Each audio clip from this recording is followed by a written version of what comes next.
here on the CLNS Media Network. I am Mike Kadlick, joined by 98.5's Alex Barth. And we're also happy to welcome another very special guest here on this edition. We are joined by Patriots salary cap guru Miguel Benzon, also known as Pat's Cap on Twitter. Yay. He's truly one of the best follows on Twitter. I think he's probably one of the first follows I've ever had. He's always, on top of it, into the nitty-gritty salary cap stuff, where this team is at in the season, off season, from a numbers perspective. And it's truly a service to all of us guys, covering the Patriots. It's super helpful. So, Miguel, thank you so much. Now we're in the off season, we figure have you on, reset the books. So thanks for joining us, man. We appreciate it. No problem. Glad to be here. Hey, Alex, how you doing? Good. How's it going? Before we start, I got to thank you. So we did this show last year. Yeah. And you gave me the riot act for quoting Spot Track. And Yep. I use Over the Cap now, and I noticed the difference. So Yes. I appreciate that. Okay, and you'll notice the difference even today. Like I literally that site still has a Patriots cap space has 46 million. Yep. DC has it around just under 33 million. And I have it around 34 million. All right? That's all I got to say. Makes sense to me. Okay, that's all I got to say because I bought some umbrella insurance because one day I will slip out and say how I actually feel about that site, and I'll probably get sued by that. All right, so I won't make you do that, but you kind of just gave your number. You said about 46, but that's no. That's the wrong number. My number is 34. 34. That's okay. So, and we know we're dealing with some audio issues here. We're going to try to work through it, but let me just ask you this. Let's start off here. Let's set the number. It's 34 right now. Yeah. But cap space can be maneuvered. Yes. How much money do you think the Patriots realistically have to work with this offseason? And where do you think they rank in terms of the 32 teams in terms of how much they'll be able to spend? Tell me what do you consider a realistic move? Because realistic means what you consider realistic and what I consider realistic might be different. Okay, I mean, so 34 is the number right now, right? Before any right. moves. All right. Right. Without tearing down the roster, without, let's say, without parting ways with any core pieces, but you can include extending contracts, restructuring contracts, nothing that's going to make us go, oh, wow, I can't believe they did that, right? What's like a realistic ballpark for how much they'll have to spend? I can get 60, 70, 67, 65 easy. I'm talking about Jalen Mills, Devin McCourty, redoing his deal, all right? Because his deal's going to void. I don't know. Sorry, folks, about the audio. I don't know what's going on. I sounded funny on the last podcast. I don't know. So I'm talking. Why don't you Let's try what we did before. Why don't you just jump off real quick, jump back on, and we'll see if that fixes I wonder if it also has to do with the headphones and the mic, and maybe if you just use the laptop. But see what happens when you log out and log in. This is a desktop. Okay. Let me just take off the. What do you have? What do you have? Do you have like a desk mic, like a separate microphone? All right, now we can't. It might be a connection issue too. All right. Oh, Miguel, you back? How's that? I'm here. No. You guys still a little rattly. What? Can you go into the settings and just use your default computer mic and try that? Yeah. Let's do that. Okay. Sorry, folks. All right. Sorry, guys. You're good. But it's a real behind the scenes here. It's crazy though, because in talking about the cap though, it's like, you look at Miguel's page and you look at, these online websites and you see they only have a number like 34 million, but the maneuvering and the way it happens every offseason and teams always find a way to do it. Myself, I know I can never keep track of it. And so the fact that Miguel just said he could anyway flip upwards to $30 million more and get them closer to 60, yeah. It's crazy how it even happens. It's the cap is really flexible for them. They have very little in terms of guaranteed money and prorated signing bonus. They can make cap space. When you say realistic, for me, like you can get great cap space by cutting Trent Brown. You can create cap space by Devontae Parker, Kendrick Bourne, Jalen Mills, doing something with Matthew Judon. Even if you want to create cap space, not now, but later after June 1st, you could cut John Smith as designate him as June 1. You wouldn't get cap savings now, but you would get the cap savings on June 2nd. That would allow you to sign your draft picks. I don't know if that fixed the issue here. Oh, I don't believe this. This is just awful. Sorry, folks. No, you're good. Did you try going into the settings and changing it to your? Yeah. Okay, it's still like this. Yeah, hold on. Let me just turn off that. How's that? Still, it's still kind of in and out. Let me shut this thing down. I like this comment. Want to try it on an iPhone, Miguel? Maybe click the link on an iPhone and see if that could work. Camera. All right, why don't we let's figure this out. Oh, you got it? I can hear you. Can you guys hear me? Yeah, try leaving and reconnecting. Try leaving and reconnecting. Maybe Okay. that'll do. All right. Because if I can hear you, that's all I need. Okay. All right, Mike, take his video down so he can reconnect. And all right, we apologize, guys. We'll try to guys. get it figured out. It was working before we came on, so that's unfortunate. I do like what he said there, and I don't know if people couldn't hear it. I'll tell you this: what I heard from him, and maybe for some reason we can hear him and people can't. Yeah. Said that the realistic number they can get to without any, massive, shocking moves is 70-ish million, right? And that the cap's very flexible for the Patriots right now. I know I got read the Riot Act by Felger yesterday. I was on with them. I started talking about the cap. Oh, it can be maneuvered, right? We actually have to do stuff to maneuver it. And it sounds like the things they have to do aren't monumental. So right. For a team that has needs at premium positions that are going to cost money, that's exciting. All right, let's try this again. All right, let's try this one more time. They can hear me. All right. Hey, we got you? Yeah, can you hear me? Yes. Okay, yes, here it is. Nobody move. Tell us in the chat too. You got him. So let me set you up again. We're 7 minutes in. We're going to start the show over here. Yes. Okay, that's fine. That's fine. I'm so sorry. No, dude, it's technology. Like, this is the fact that I've been doing this show for 3 years. That's like the biggest technology bust we've had. Oh no, I tried to do it from my car once. That was a mess. But anyway. All right, let's. Oh my gosh. From my cars, bad traffic day. All right. What is, without any shocking over the top moves, just usual cap manipulation moves, what is the realistic spending number the Patriots can get to this offseason? I'd go with 65. 65. Okay.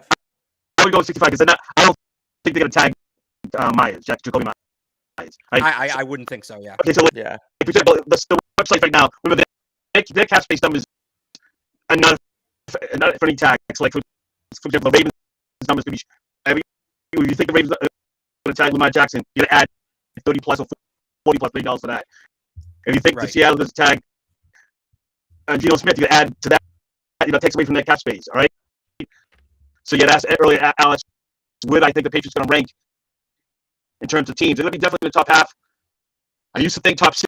I still think they're going to be top 6, but closer to 6 and then closer to 1.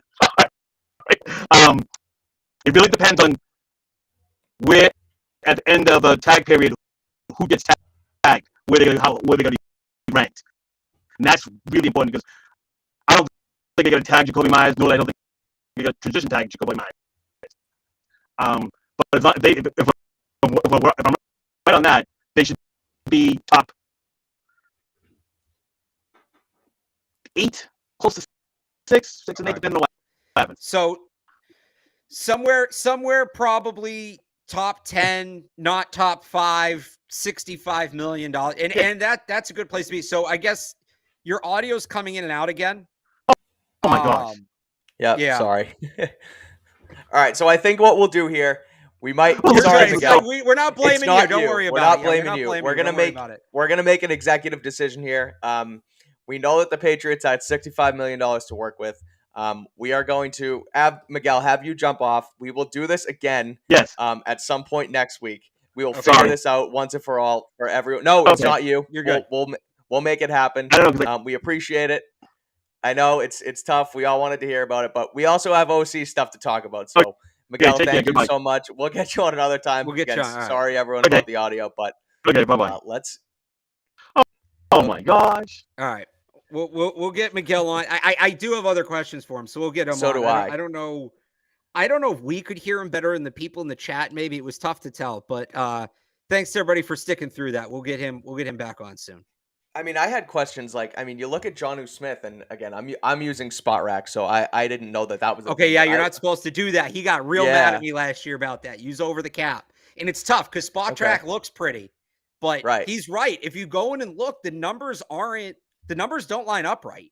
Like they have guys, for instance, they have Michael Pilardi with like 2 more years on his contract that don't exist.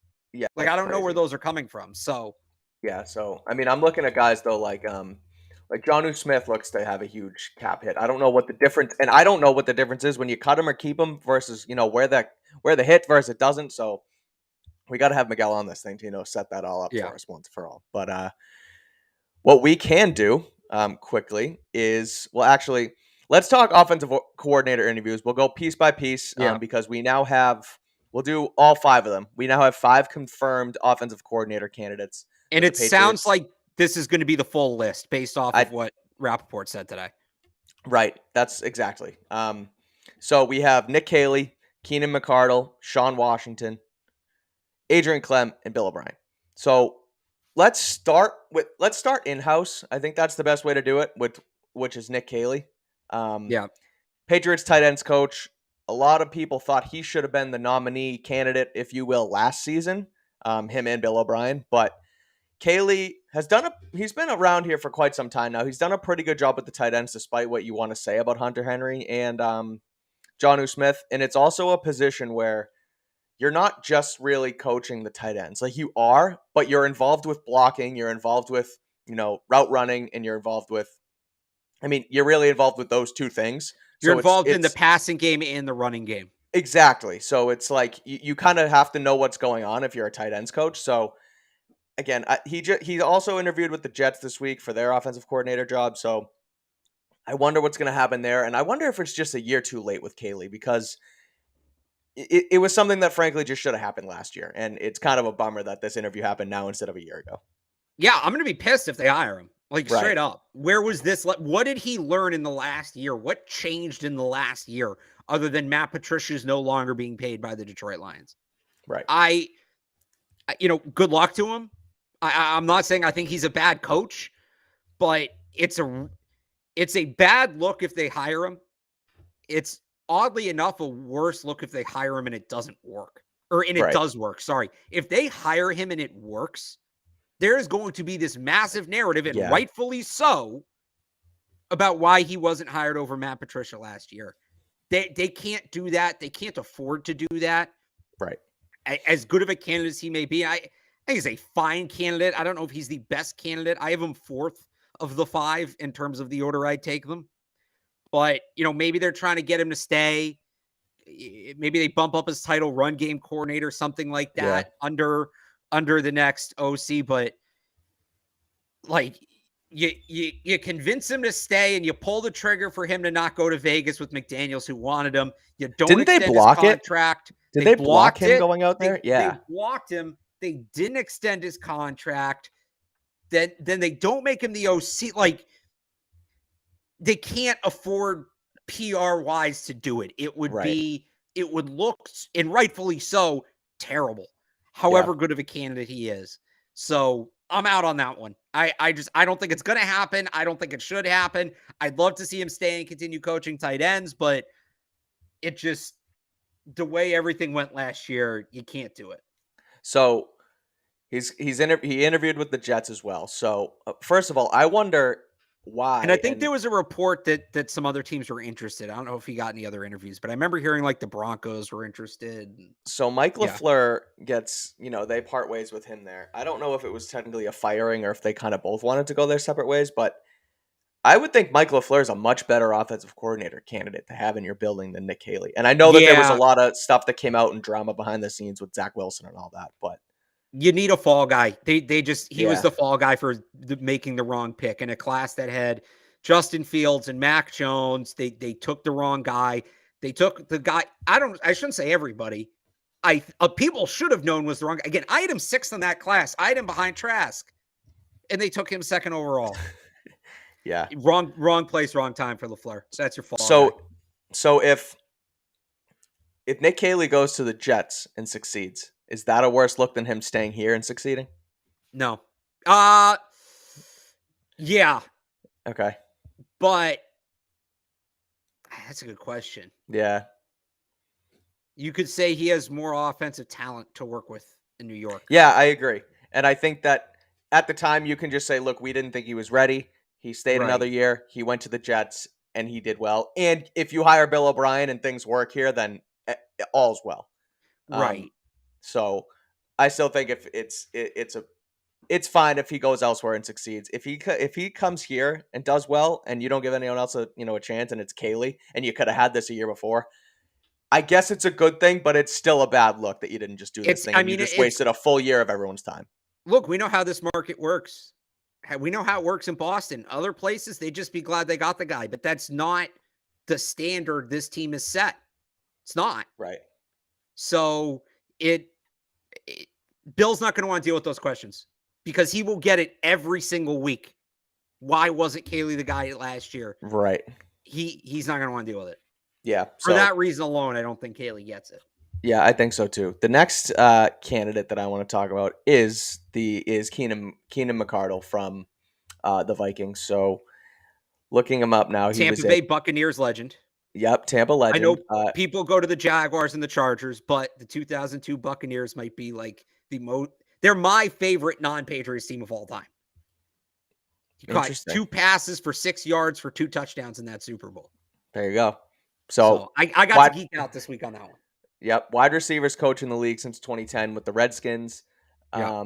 He then went to Maryland, was the wide receivers coach for 2 years, came back to the league with the Jags, and he's been with Minnesota since 2001. Working under Kevin O'Connell, 2021, excuse me. Worked under Kevin O'Connell this year, who is one of the coach of the year candidates in the NFL, and coached the best wide receiver in football in Justin Jefferson. So, I mean, again, you wonder how much he can really soak up from O'Connell in one season, but he's been around the block, played for Belichick in Cleveland when he was a Cleveland Brown receiver as well. So there's a connection there. He interviewed today alongside not alongside, but in the same day as Bill O'Brien. Yeah. So knocked him out too. I think it would be not a terrible decision. I think I like what, obviously, you wonder about being a wide receivers coach and how much you give Justin Jefferson versus Justin Jefferson is just Justin Jefferson. But a guy who at least deserved an interview, in my opinion. I think it's a quality, thing to do for them. Yeah. Well, so McCardell also, when he was at Maryland, worked with Stephon Diggs last year before he went to the draft. So he has a track record here. He does. I'm just going to I know we're trying to go one at a time, but I just to blow it up to the big take here. Do it. I like that they are targeting experienced, successful wide receivers coaches, guys who played in the league. McCardell had a long, successful NFL career. He coached Stephon Diggs. He coached Justin Jefferson. There's been other receivers like KJ Osgood, for instance, has been like, they've developed him right into a real NFL receiver. Sean Jefferson is another one. I'm sure who you were going to next there. Played in the league, has a tremendous resume as a wide receivers coach. He was Calvin Johnson's wide receivers coach in Detroit for the first 5 years that Megatron was there. Calvin Johnson, in an interview in 2019, called him the best wide receivers coach in the league. Not the best he's had, the best in the league, period. Now, that doesn't guarantee that those guys, Calvin Johnson's tremendously talented. He did come from a triple option offense in college. I think he probably needs some instruction. Justin Jefferson, tremendously talented. But these guys have been there. They've been around scouting and developing successful wide receivers. Because when you're a wide receivers coach, you kind of work with the scouts on who you like. Right. So Sean Jefferson was in those meetings when they're trying to figure out if Calvin Johnson's the guy they want to take second overall, right? And Keenan McCardell's in these meetings when they're discussing Justin Jefferson. We've talked about this a ton, Mike, that they can't develop wide receivers. They can't do it. Neither one of us trusts them going into the draft to get that guy. Right. What this tells me, the fact that they have 5 interviews, 2 of them are these blue chip wide receiver coaches. They know to change the way they operate when it comes to wide receivers, when it comes to young wide receivers. Now, that all being said, I don't know that it's enough reason to hire a guy. You still have a young quarterback you've got to develop. You're still dealing with that whole inexperience element. Bill O'Brien's still the best candidate. He's got experience 100%. working with quarterbacks. He's got experience working with Mac Jones specifically. He can command some autonomy, having been an NFL head coach. He's familiar with the system, all of it. But they're not bringing these guys in for offensive coordinator or bust. That's not how this stuff works. These are guys they're trying to get in the building. Yep. I wrote out the list earlier of just who they'd interviewed. Bill O'Brien, Keenan McCardell, Sean Jefferson, Adrian Clem, Nick Caley. That's a staff. That's a coaching staff. Bill O'Brien's your OC and quarterbacks coach. You're probably not going to get McCardell and Jefferson, but you bring one of those guys in as the wide receivers coach and you throw the passing game coordinator tag on to get them to leave their current job, right? Adrian Clem is an offensive line coach. Maybe he's your run game coordinator. Nick Caley for tight ends. You got to go find an assistant QB coach, right? And honestly, the one guy we haven't talked about at all because he's been good is Vinny Sunseri, the running backs coach. I mean, look at Ramondre, what he's turned into, so he can stay. And they talk him up too in that room. Those guys love him. So it's not necessarily that I love McCardell or Jefferson as an offensive coordinator. I think that there is upside to that, but I think O'Brien is the safe hire, and they need to go with the safe hire right now. But they're getting those guys in the building. You're going to tell me one of those guys, boom, that's the guy Bill O'Brien's bringing with him to coach the wide receivers? Right. Hell yeah. How much have I said this, Mike? You're probably sick of hearing me say it. Once they hire the offensive coordinator, the job's not done. They've got to build the staff beyond them. The staff is not good enough. They lost Dante Scarnecchia, Ivan Fears, Josh McDaniels, all these positional coaches who'd been there for 20 years, and they didn't really have the next guy up. Somebody in the chat, Doug Marrone, yes, could be another part of that. You know, I wonder if he takes maybe a senior assistant role like Brett Bielema had in 2019, and then you make Adrian Clem your actual offensive line coach. But like, I'm so encouraged that they're talking to McCardell and Jefferson and guys like that. Not because I think they should be the offensive coordinator outright, but those are guys who have been there, have been in the room, have been with the scouts, with the coaches to develop these wide receivers who know how it's done. Mike, every time we talk about the Steelers, and I bring up, we did this with George Pickens. Well, all right. Well, you don't want them to draft George Pickens because they can't develop receivers and the Steelers can. So why don't we go get a guy from the Steelers who can do it? Like, I get that question all the time. Why don't they just go get a guy from the Steelers? Why don't they hire one of the Steelers wide receivers coaches? It's not the Steelers, but it is 2 guys that have a strong history with wide receivers. And this is basically what that is. They can't do it. They've realized they can't do it. They're going to get somebody who can. That's great. Right. We should all be excited about that. I'm sorry, I blew up your whole thing of going through guy by guy, but no, it's fine. Let's the whole thing sort of interconnects. And talk about the whole thing. With Adrian Clem, obviously not a wide receivers guy. The interesting angle to me with Clem, aside from the fact that first round picks got to be a tackle, got to be. Yep. So get somebody in to actually coach him instead of like 2019 when they just sort of brushed Nick Caserio into the wide receivers coach role after drafting a wide receiver in the first round, N'Keal Harry. The other thing that interests me about Clem, and this is sort of getting into the abstract here. Some people might call it homerish. I think it's a fair take. And this is a college football take, Mike. when Bo Nix left Auburn at the end of 2021, he was Oh, yeah. cooked. Like, he's he fucked. seemed irredeemable. Yep. Goes to Oregon, gets himself in the Heisman conversation. Now, Adrian Clem, offensive line coach, run game coordinator, isn't the one coaching Bo Nix, obviously. But he was just in a room where they reinvigorated a young quarterback. Right. Might have picked up a thing or two the Patriots can use. Yeah, Not how saying you it's do be that, all right. end all, but again, it's that thing where no, Sean Jefferson doesn't get 100% of the credit for Calvin Johnson becoming Calvin Johnson. No, Keenan McCardell doesn't get 100% of the credit for Justin Jefferson being Justin Jefferson. But they both get some, and they were in the room with other people who get some of that credit and saw what those people did. Guys like that can be valuable assets, and it's good to see them going after them. I'm with you. Before I give my take on this, I do Yep. want to talk about our friends at LinkedIn, Alex. These days, every new potential hire can feel like a high-stakes wager for your small business.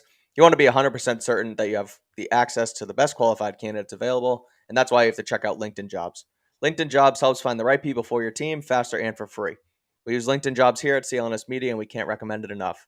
It's super easy to post your job, then add your listing and the purple hashtag hiring frame to your LinkedIn profile to spread the word that you're hiring.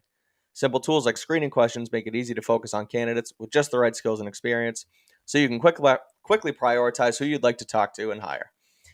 We're now into January, and it's the perfect time to add the right team member to start 2023 strong. It's why small businesses rate LinkedIn Jobs #1 in delivering quality hires versus leading competitors. LinkedIn Jobs helps you find the qualified candidates you want to talk to faster. Post your job for free at linkedin.com/beat. That's linkedin.com/beat to post your job for free.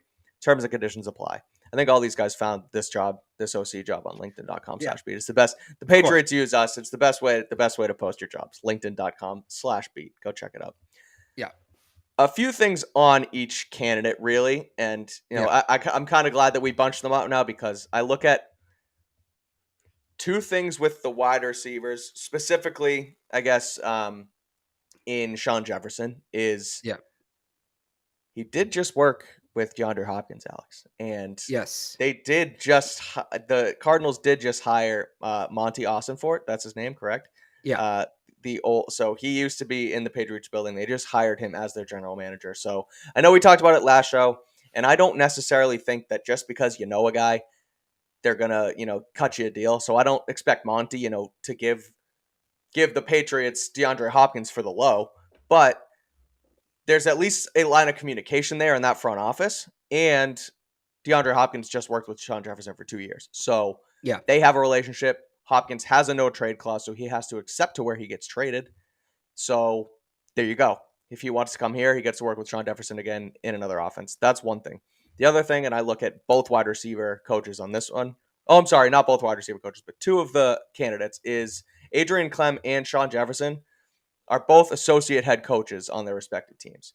Yep. So they're not just looking, and I know you say, and I sort of agree with you, that they're maybe trying to build a staff and bring some of these guys in to not just coach the offense, but coach positions. They're also bringing in guys who are already in leadership roles in their spots before. So we talk about it. We've said it on this show about bringing in a head coach for the offense. Sean Jefferson and Adrian Clem have sort of been a assistant associate head coach for the last 2 seasons or the last season on their team. So they're already in those leadership roles. If they were to be hired, they can come in, likely can command a room and kind of take the whole thing over. At the end of the day, though, it's got to be Bill O'Brien. It just has to be. He's the best candidate. He interviewed today officially. Yesterday, Rappaport came out and said that he was still out recruiting for Alabama. I thought that was kind of odd. I don't know why that got thrown in there. Because then today, all of a sudden, he's in Boston interviewing for the job. So, well, maybe he's recruiting here. Maybe, hey, you're going to be up there interviewing anyway. We'll go. Maybe. I mean, let's look at the timeline. Tom Curran reports Bill O'Brien's the favorite.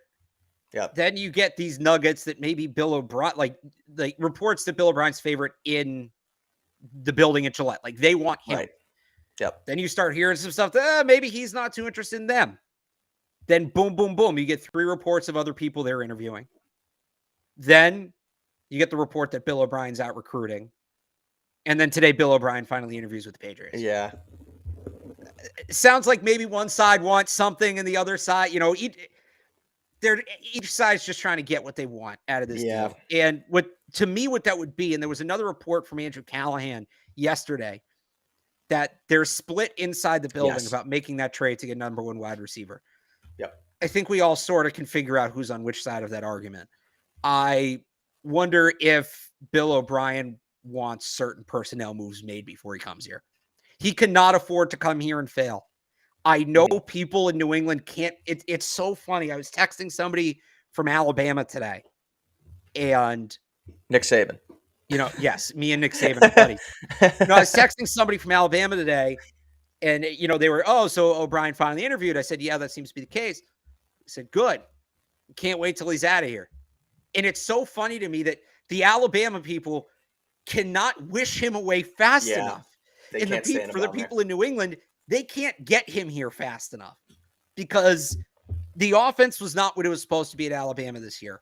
Now, a lot of that wasn't on him.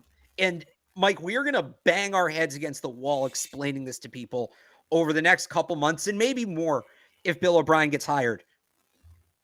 Alabama's wide receivers weren't good this year. No, they weren't. People are going to roll their eyes at that and say, oh, well, Bill O'Brien must have been really bad. No, the whole pipeline going back to like Jerry Jeudy and even like Julio Jones, right? Calvin Ridley. Amari Cooper is the name I couldn't think of. Thank you. It dried up. It dried up. And it dried up fast though, because last year they had Mechie and Jameson Williams. Well, so look at who they lost in the draft. They lost Mechie, they lost Jameson Williams. Aggie Hall was their third receiver. He transferred to Texas. Yep. They were basically left with a bunch of true freshmen or redshirt freshmen who had never played before. And some of them might have been overhyped as recruits, as it turns out. It's funny, if you watch Alabama's offense, it actually sort of looks like the Patriots in the sense that Jahmyr Gibbs rules. That guy can play, the running back. Yeah. They tried throwing the ball down the field early in the year. They didn't have the receivers. Then Bryce Young hurts his shoulder. And by the end of the season, they're running everything through the running back. They're running the running back into the ground. Does that sound familiar to you, Mike? Yeah. Sound like anybody we know? So, yeah. And that's not to say that Bill O'Brien's a bad hire. He's the best option they have right now. I think he's a really good candidate for this job. But he can't afford to fail here because that Alabama, a year after Bryce Young won the Heisman, for it to take that kind of step back, that hurt him. If the offense had looked this year like it did in 2021, we're not talking about Bill O'Brien right now because he's probably the head coach at Auburn or Wisconsin or Nebraska or one of these blue chip college programs. Yeah. But we are talking about him. So he needs this to be a success. And for it to be a success, he needs the right personnel. And I don't think he's going to take the job if Bill's not going to give him the right personnel. I'm with you. And that's what I love about Bill O'Brien so much is his attitude and his demeanor. He's a great play caller. He can scheme it up. He understands, RPO packages and basic concepts. And he's matured himself as an offensive coordinator from when he was here as an assistant to the OC when Brady was here and after McDaniels left. He transfers. He leaves. He takes over Penn State. Goes to then Houston. He runs that whole, system with Deshaun Watson. And he's matured and grown into a really high quality play caller, the way you watch them scheme it up wherever he's been, really, right? But the thing I love about him most is that demeanor he has. They nicknamed him the Teapot.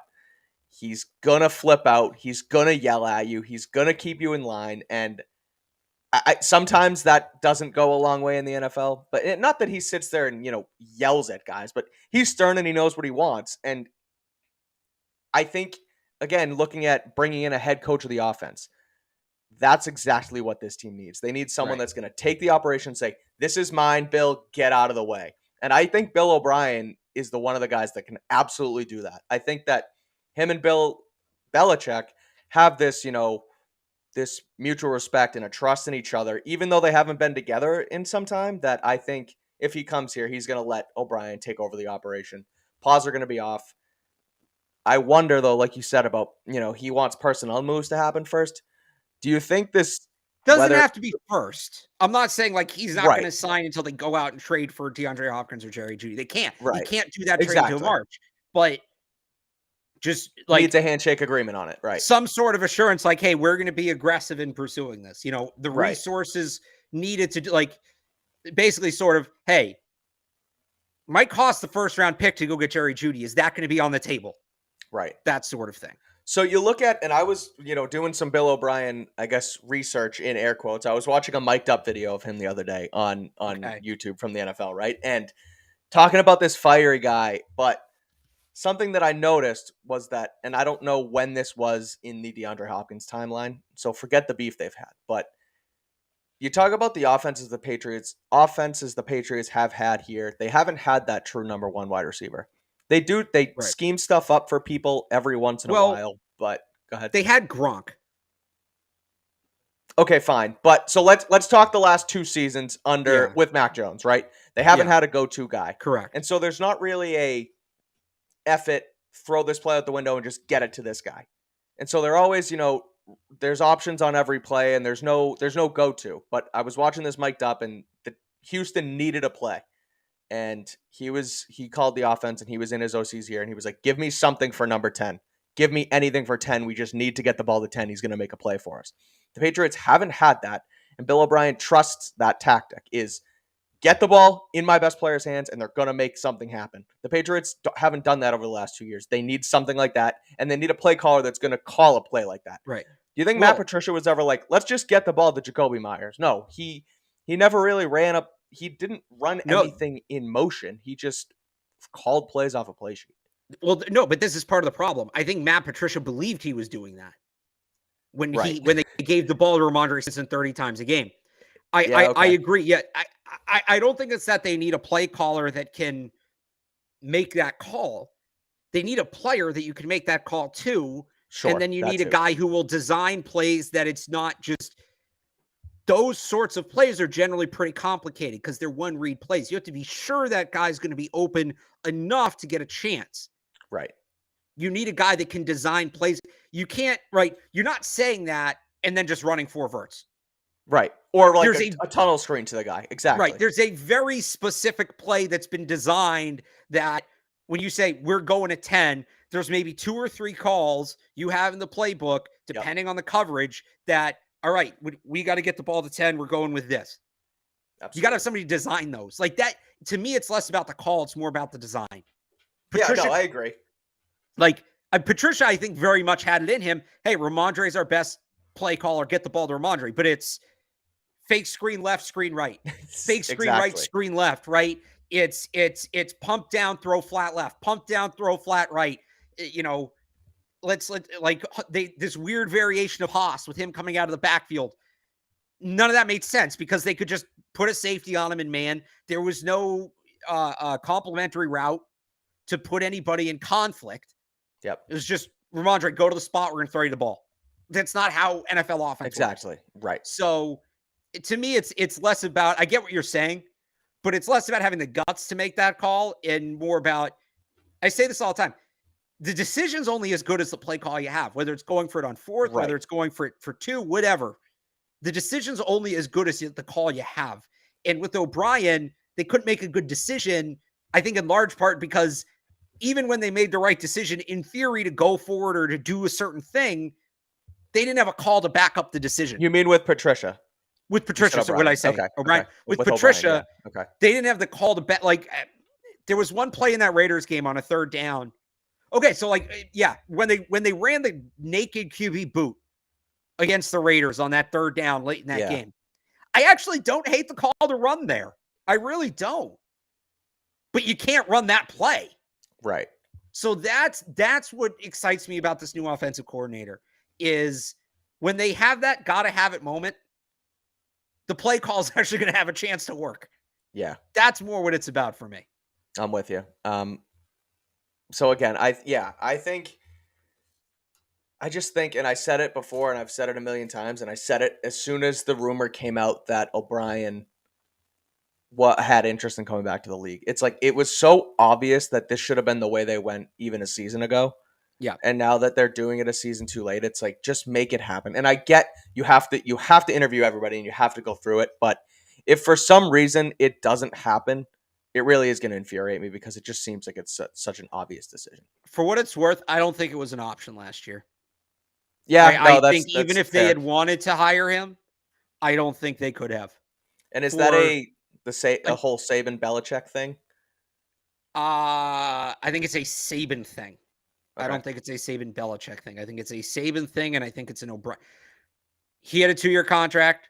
Mm-hmm. He had one more year. He knew he was going to be in a good spot to be should have been very successful. His path to being a head coach again at that time, if he wanted to be a head coach again as soon as possible, the answer was staying at Alabama. The answer was not coming to New England. And I just think there wasn't a ton of incentive for him to take the job here last year.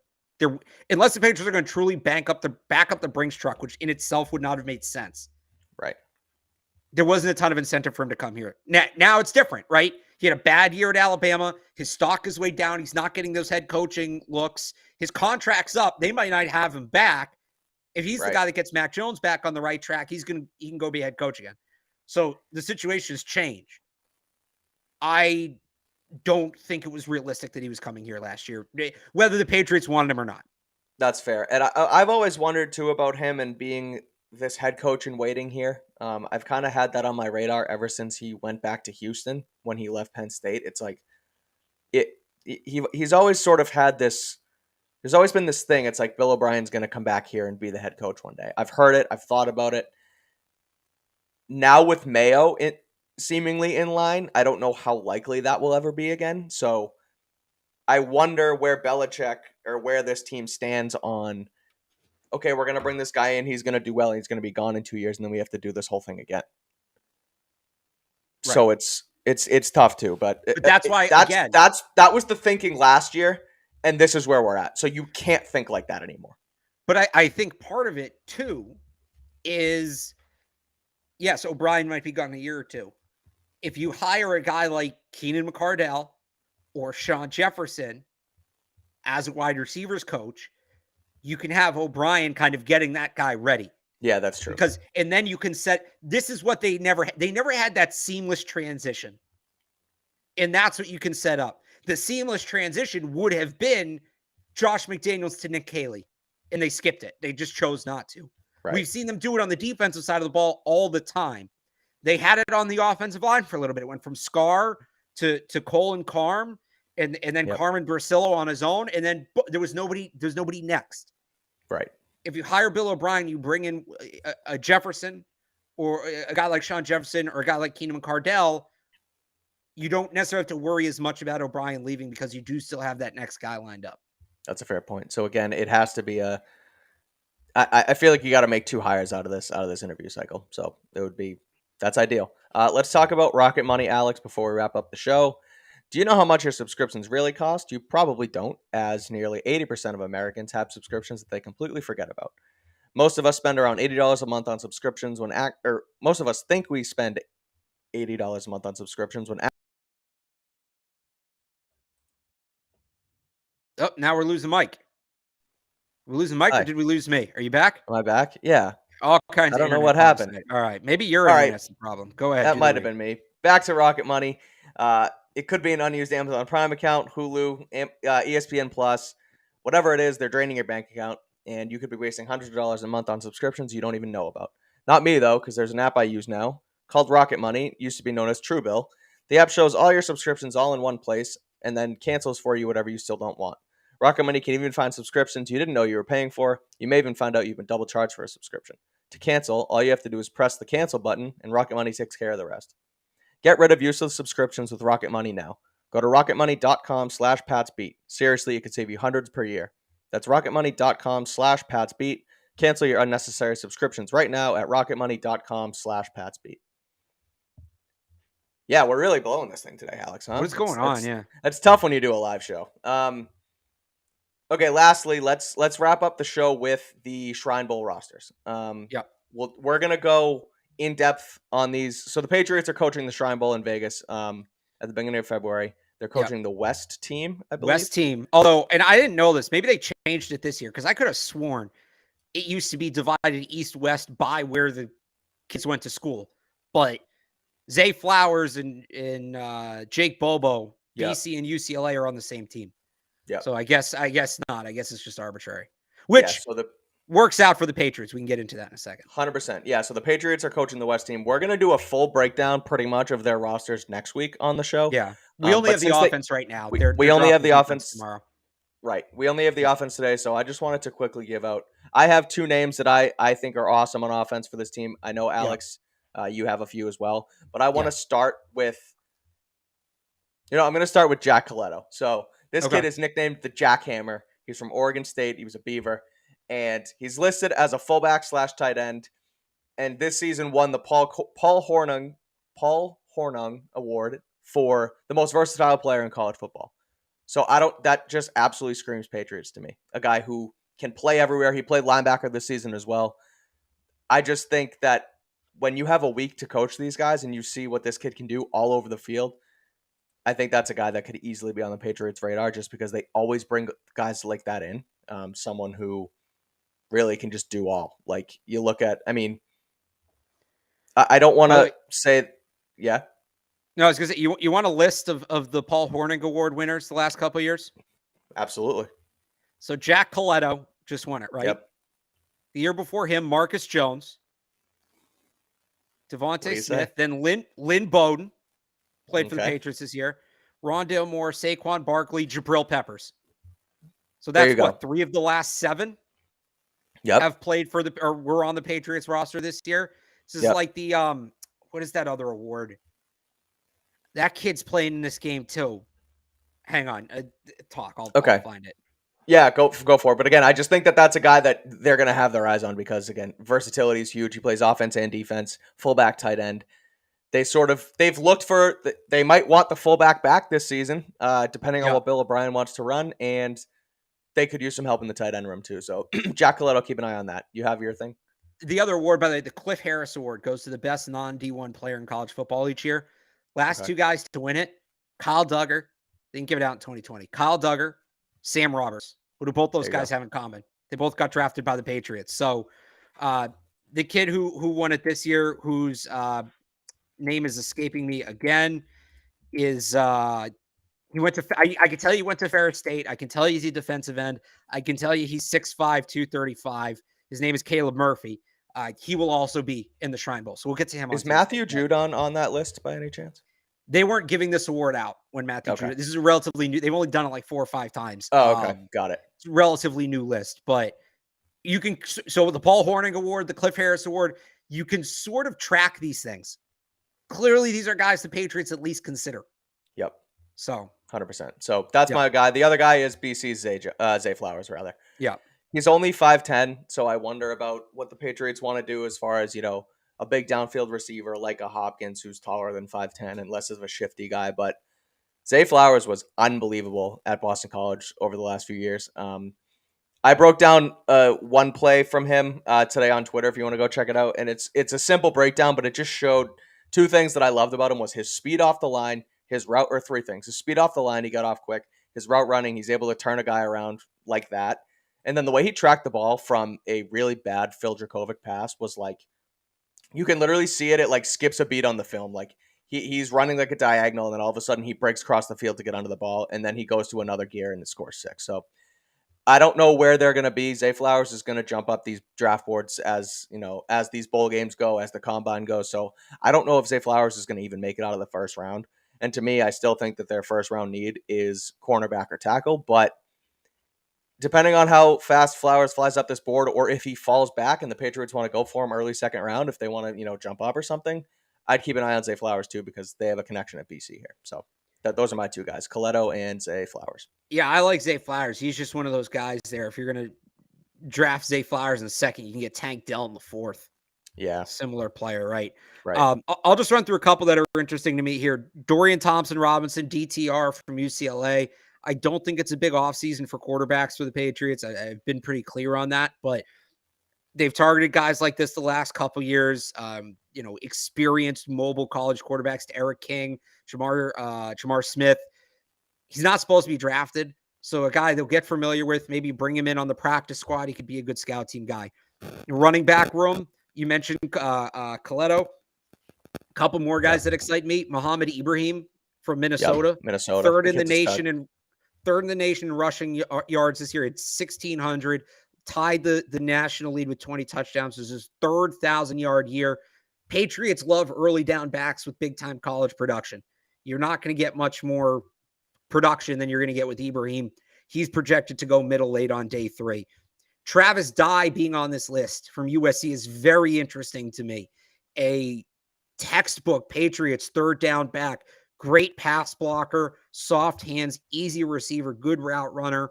Now, the reason his name is interesting to me, in November, it was mid-November, he suffered a season-ending knee injury. We don't know what it is. The reports were that it was season-ending, but it was not expected to impact his football career long-term. So that could be a whole number of things. Right. If he's already ready to participate in the Shrine Bowl, that's a great sign.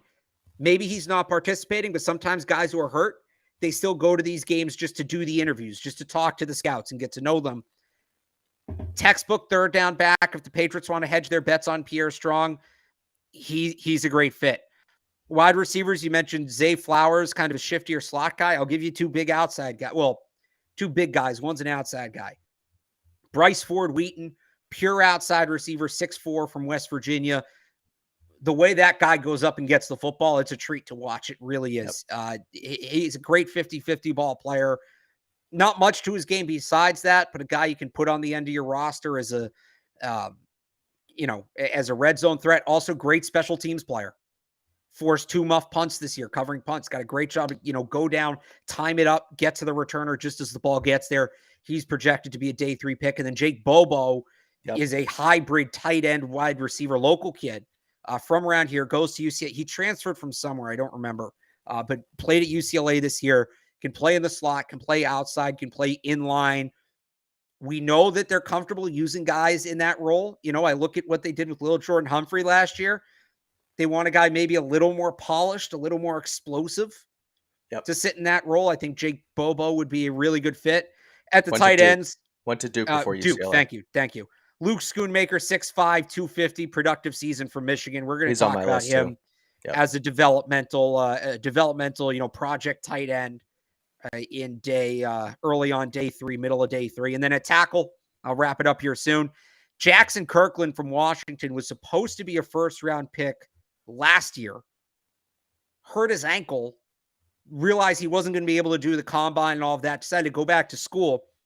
So has an all-pro, not all-pro, he's all Pac-12 in 2021, goes back to school. Back at left tackle, after the first game, they basically realized that their left guard, who was new, wasn't going to cut it. So they move Kirkland into left guard. And he had an unbelievable year. He allowed 9 pressures on 400-something pass blocking snaps. So positional versatility. Yep, they love that. Team player for a guy to move inside from tackle to guard in a draft-eligible year. Yeah, seriously. Now, there's going to be some questions of, well, is he actually a guard? That's going to be a question, and we're going to figure that out, next week. Where are they lining him up? Are they lining him up at tackle? Are they lining him up at guard? If he's lining up at guard, I'm not super interested in him. No, if he's lining up at tackle in this class, he's going to fall. That's a great value pick. If they don't want to take a tackle in the first round, getting Kirkland in the second or third, again, if they view him as a tackle, makes sense. And then Dalton Wagner from Arkansas, another guy that I was supposed to come out last year, had a mid-round grade last year, went back. He actually didn't have a great year. His stock has fallen. So maybe if they want to double up at tackle, he'd be an interesting guy to take a flyer on. I love it. And everybody can breathe. Everybody can breathe. Again, that's just one side of the ball on one of 2 rosters that stood out to me. Mike, this is what you're getting yourself into. I love it. We're going to do it all. We're going to do the whole roster next week. Next week, we're going to do the whole Shrine Bowl roster next week. We're going to also try and get go. Sorry, let me add one more thing. So I did a short list of players just off the accepted invites that I wanted to see, that I was hoping the Patriots would get to work with in this game before the rosters came out. 11 of the 12 guys I listed are on their team. Look at that. Sorry, 10 of the 12.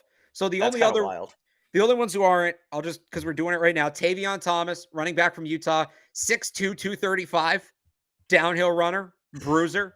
Damian Harris replacement, goal line back. And we were talking about Coletto, right?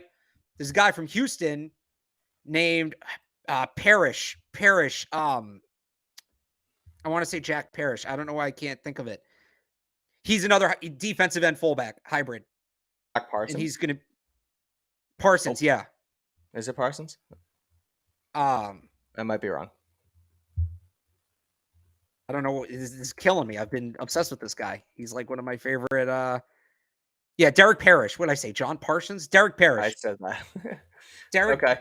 Derek Parrish from Houston, hybrid fullback defensive end. He'll be on the East team as well. But he's somebody I thought the Patriots would drool all over, and then they get Coletto. So they still got a guy like that. Yeah. I love that. As soon as I saw that he won the versatility award, I was like, this guy screams Patriots. So again, we're going to be back next week. We'll break that whole thing down. Apologies on Miguel. We wanted to do Pat's cap today. We'll get to that at some point later on, whether that's next week or later on in the offseason, because we do want to reset the cap and, figure out where they're at. Plenty of questions for him. But until next week, what I'm going to do, Alex, actually, is I'm going to go make some dinner with HelloFresh. HelloFresh, easy, quick meals, super easy. Go to HelloFresh.com/beat21. Use the code beat21 for 21 free meals and free shipping. Again, that's HelloFresh.com/beat21. Use the code beat21 for your 21 free meals. Me and Alex will be back next week, early next week. We're going to break down, like I said, both these the offensive defense of the Shrine Bowl rosters that the Patriots are going to be working with. Alex is going to the Shrine Bowl. If you want to tease that as well before we get out. Yeah. So Catch 22, me and Evan's podcast on Patriots.com. We recorded a new episode today. There's teams sending us. Y'all saw how it started, and now they are actually sending me and Evan to evaluate the prospects. Not for them. We're not scouting for them. Unless they listen to the show. They're more than welcome to listen to the show. But hey, you never know. Me and Evan will be down there doing daily podcasts, talking about what we've seen from the prospects. We'll also get into sort of the layout of the Patriots coaching staff, right? Who's working with what position? Where's Matt Patricia? Where's Joe Judge? Where's Gerard Mayo? It's going to be an interesting way to see that as well. So me and Evan will have that. I don't know. We're still sort of working out the details of the first show for that will be Thursday or Friday of next week. It's on Patriots.com. It's on my Twitter. But and when I come back, Mike, I'll bring everything I see to this show too. I'm hopping in the luggage, Barth. I'm going to be there with you guys. I'm getting there somehow. So check that out. Again, me and Alex will be back, break down these rosters. Thanks for watching, everyone. We'll see you next week.